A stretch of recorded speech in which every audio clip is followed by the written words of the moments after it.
मेरे नौजवान दोस्तों, रात को जल्दी सोया करो और सुबह को जल्दी उठो। इस मोबाइल पे खेलना छोड़ दो। इसने तुम्हारा बहुत वक्त जाया किया है। वो वक्त मुताले पे लगाओ, तिलावत पे लगाओ, जिक्र पे लगाओ, तस्बीह पे लगाओ, लोगों की खिदमत पे लगाओ। इसने बहुत नुकसान पहुंचाया है। खास तौर पर जब तुम माँ बाप के साथ बैठो, बीवी के साथ बैठो, बच्चों के साथ बैठो, इसे बंद करके बैठो। इंशाल्लाह इसका बहुत नफा होगा जब आप इसे बंद करके बैठेंगे। मेरे भाइयों, जिंदगी में कभी बेसब्र न होना,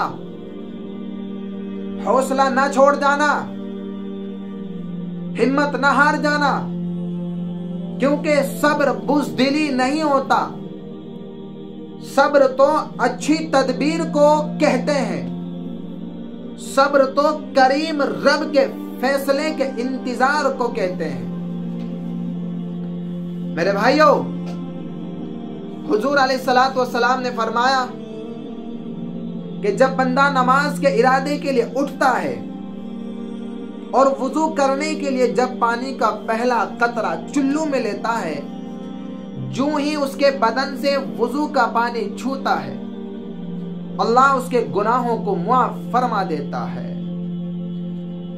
तो एक नमाज है जो मैदान महशर में काम आएगी। तो मेरे भाइयों, नमाजों का हम एहतिमाम करें, क्योंकि जब कानों को फाड़ने वाली आवाज आएगी, उस दिन आदमी अपने भाई और अपने बाप और अपने बेटों से और अपनी मां से दूर भागेगा। वो एक ऐसी आवाज होगी जो सबको बेनियाज कर देगी, परेशान कर देगी। और कितने चेहरे उस रोज चमक रहे होंगे, खंदा व शादा ये नेकोकार हैं। और उस रोज कितने चेहरे ऐसे होंगे जिन पर सियाही चढ़ रही होगी और गर्द पड़ रही होगी।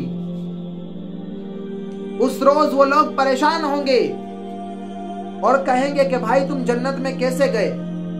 वो लोग कहेंगे हम इंतजार करते रहें कि एक दिन आने वाला है जिस दिन हिसाब किताब होगा, तो हम तैयारी में लगे रहें। और तुमने मौज की है, इसलिए आज तुम जहन्नम में है और हम जन्नत में हैं।